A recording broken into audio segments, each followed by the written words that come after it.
This is extra dark. Zaria! Zaria!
Sorry for the technical difficulties, YouTube. I'm gonna edit this out, but here we go.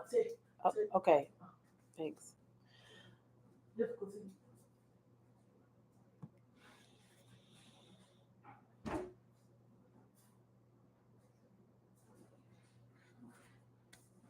I had to start off with a smile.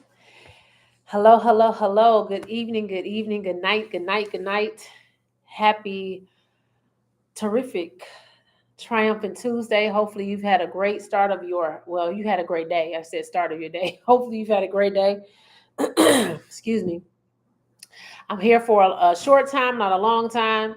My name is Toria Howard. I am a educator first, but I'm a real estate professional as well, a financial literacy educator. But today we're talking about real estate. So drop where you are from in the chat. It'd be great to know where you're from. Also, drop a one in the chat if you're watching this live, drop a 2 if you're new to my live, and drop a 3 if you're watching the replay, and I really do appreciate it. So we're going to get this started, get this going. I know it's election night. People are anticipating, are anxious, and all of that different stuff. So it is what it is. Still got a job to do. So just make sure that you have voted. That's the best. That's the most important part. Make sure that you have voted. By now, it's over. But well, in some areas it's still going because on the West Coast, but on the East Coast it's 8:23. So voting is over. So I early voted. Hopefully you've exercised your right to vote and you've done what you're supposed to do. And it is what it is. Africa, DC, Michigan, Ohio, Texas. Okay. So I'm here because of the fact that there's a lot of myths in real estate, especially right now. You know, the real estate market, the stock market, all these different markets are about to start to go fluctuate and do different things because of the election. But I just wanted to debunk some of the myths and also talk about some of the mistakes that some home buyers are making so you won't make those same mistakes. So we're talking about some of the mistakes that people make when they are thinking about buying, are in the process of buying, and when they're going through the buying process. So of course, people are up in arms about the interest rates. The interest rates did increase. They were down in the low sixes. Now they kind of creep back up to this almost to the sevens in certain markets, in certain areas. It all depends. And the only thing that is going to fluctuate, not go to really down, is the real estate prices. So they're going to continue to go up. So you have to make sure that you are paying attention to that. So one of the things that people make a mistake is trying to time the market. A lot of people have missed out on real estate that they wanted to purchase because they thought that they was going to get a better interest rate. They were going to do this and do that. But when you do that, you tap into the unpredictabilities because the market fluctuates and it's unpredictable. So waiting for the perfect time can lead you to missing opportunities, which a lot of people have done. And the market always shifts and it's shifting in the upward direction. So buying when you're ready is the most important thing. A lot of people don't buy when they're ready. So you have to be financially ready. That's the thing. Not because, oh, I want to buy a house. You have to be financially ready. Your readiness is more important than market timing. So regardless of the fact of where you are, you have to have your finances in order. Do you know what your credit score is? Do you know your trade accounts that you have on your credit report? Are they in good standing? Do you have any late payments? Do you have any collections and charge-offs? You can't, and late payments. You can't have any negative items. And you need to make sure you have a good mix of credit. And then you have to make sure that your credit score is optimum. Now, you can buy a house with a low credit score, but you're going to pay higher interest. So you want to make sure you're optimizing your credit score to get a lower interest rate. And I know people are wishing they can get the 2% and the 3%, but that's not going to go down. So you just have to buy right at your perfect timing. So property appreciates over time. So even when you buy, excuse me, when the prices seem high, real estate tends to appreciate over time. So it's going to continue to grow, especially if you keep up the property, you maintain it, make sure your mechanicals are straight, you do all those things, you can make sure that your property is appreciating. And then you get 7 years of depreciation on your property anyway for tax breaks. So you have 7 years to, do some improvements, do whatever you need to do to increase that value, but it's still going to increase. But you need to know where you're buying. You need to buy in a neighborhood that's on a rise and going to continue to rise and have a steady rise and not on a decline. So that's the thing. So the number 2 mistake is buying more house than you can afford. Now, I know a lot of times when you get pre-approved for an amount, it's the highest amount possible. But you have to take an account for your other bills. You have to take an account for, other things that could occur. You have to make sure that you have the money to pay for those other things that you have to have in your house. So buying more house than you can afford can, can make it difficult. But you need to make sure that you stay within a budget. So tempted to, stretch your budget, but staying within a financial comfort zone can help you avoid the stress. That's what you want. So you don't want to stretch it to the point, to the max.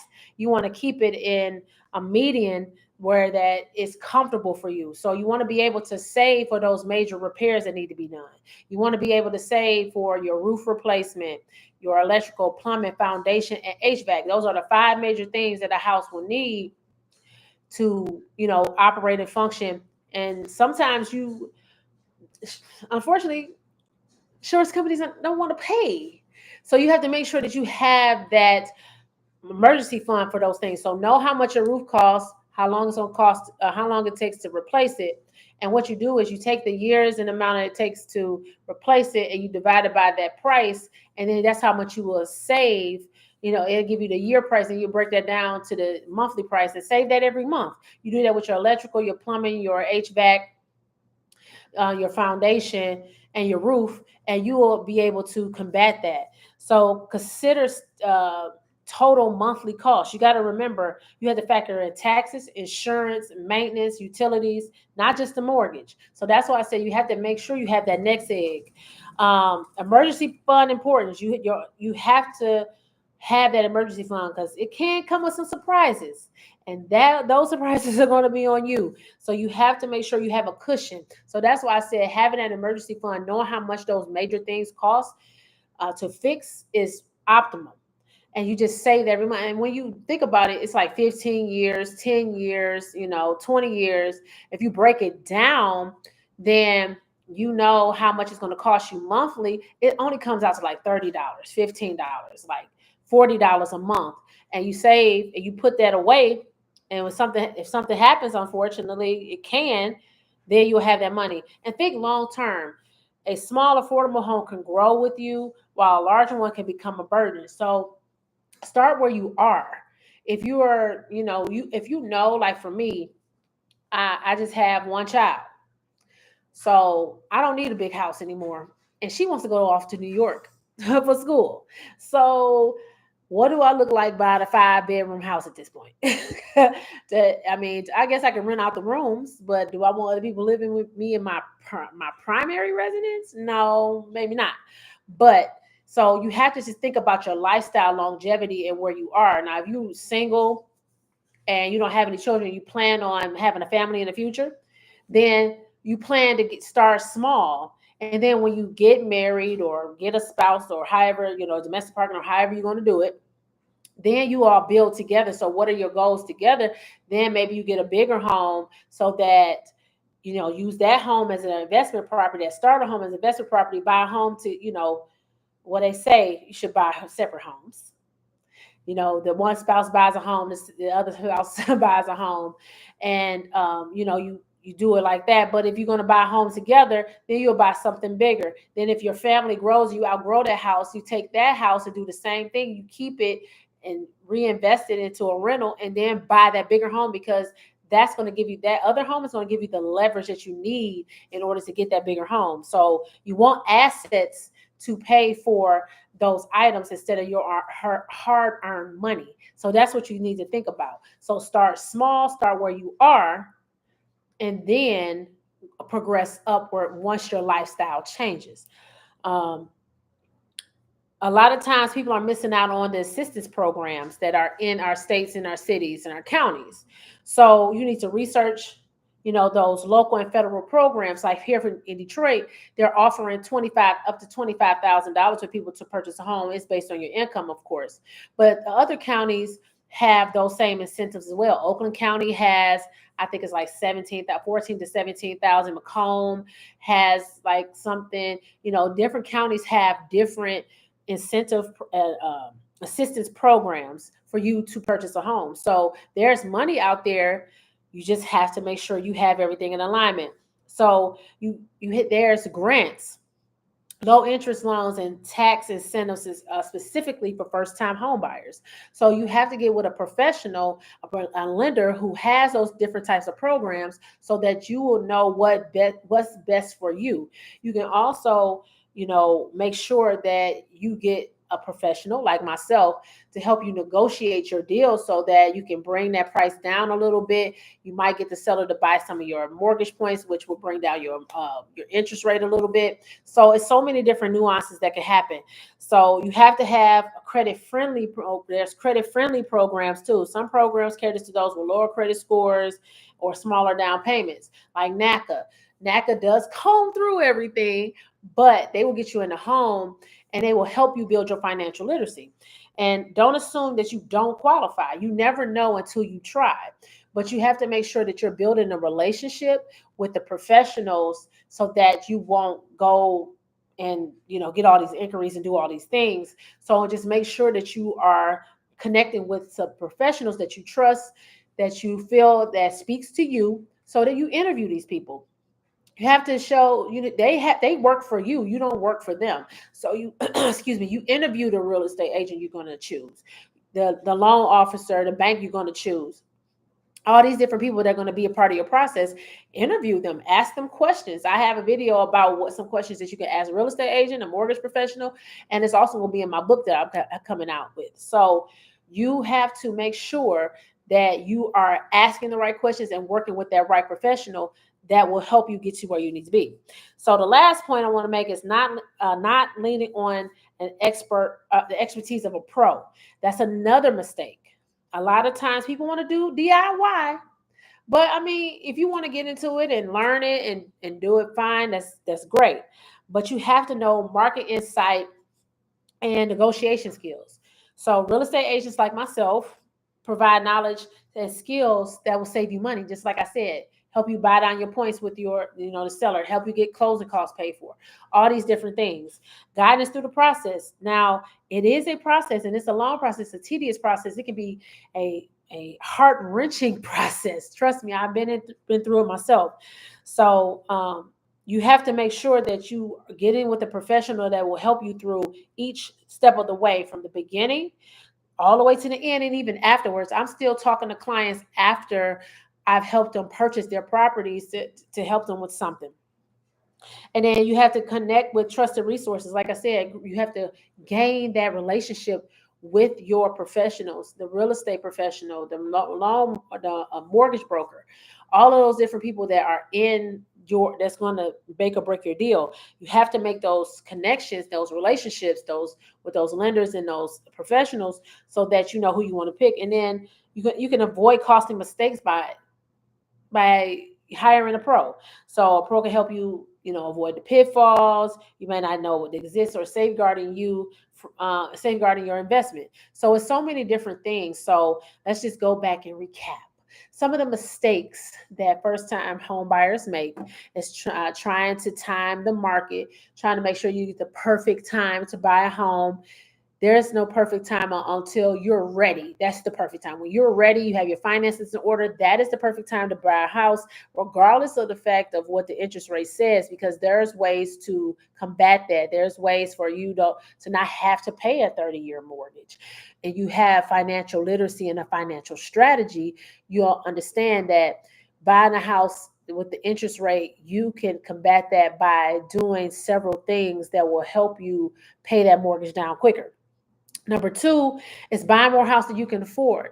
Make sure that you know exactly what you want in this moment, but also assessing your needs. Your needs have to outweigh your wants, because when you have a lot of wants, sometimes it can stretch your budget, and you don't want to be stretched too thin, because you have to save and have a nest egg for those things that could occur while you owning your home. Like I said before, you should have insurance. I'm not saying not, but sometimes they find a way not to pay. So you need to make sure that you have the nest egg for your roof, your HVAC, your plumbing, your electrical, and your foundation. Know how much those things can cost.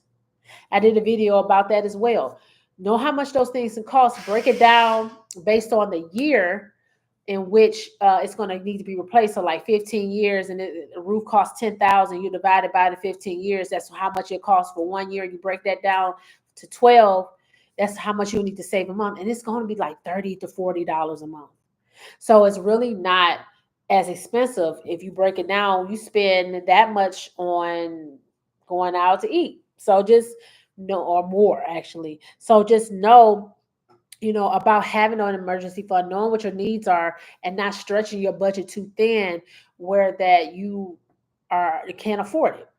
And then number three is missing out on assistance programs. So make sure that you're understanding your market, your local and federal market, and talking to these professionals, because there's money out there in state, the county, wherever you are, there's some money that was allocated for people to purchase homes. So you need to get with a professional that has these programs. Like I said, Detroit is offering up to $25,000 for people to purchase a home.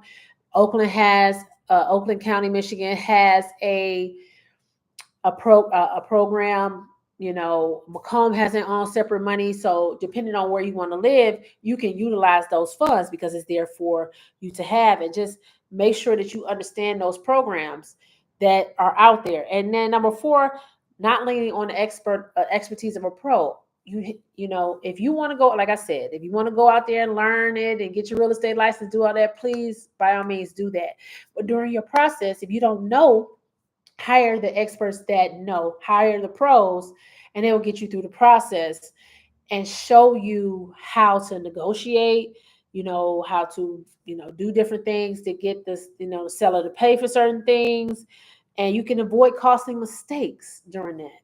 So with that being said, I went over my time as usual, but I had to give you that information. So, like I said, my name is Toria Howard. I am a real estate professional here in Michigan. I specialize in the Detroit area, but I also do Oakland County, Macomb County, and as well. So, I go where the money is. So, but I'm here to serve people first. But I help investors, first-time home buyers, listings, all of that type of stuff. But this education today was strictly for the first-time home buyers to avoid those mistakes. So if you have any more information, if you want some more information, I should say, and you think you're ready, I also help people with credit repair and financial literacy. So I'm just one little bundle all at once. If you want to invest in real estate and you need funding, I have access to that as well. So it's a lot of different things that I can help you with, and I would love to serve you, your family, your sister, cousin, mother, whoever it is. So share this video, like this video, give me some flames. This is some great information, and I would love to hear from where you were from. And I'll see you again. I'm gonna say tomorrow. I'm gonna talk financial literacy tomorrow, but don't hold me to it. But I'm gonna be present. But I'll see you. I bid you adieu, and everybody have an amazing night.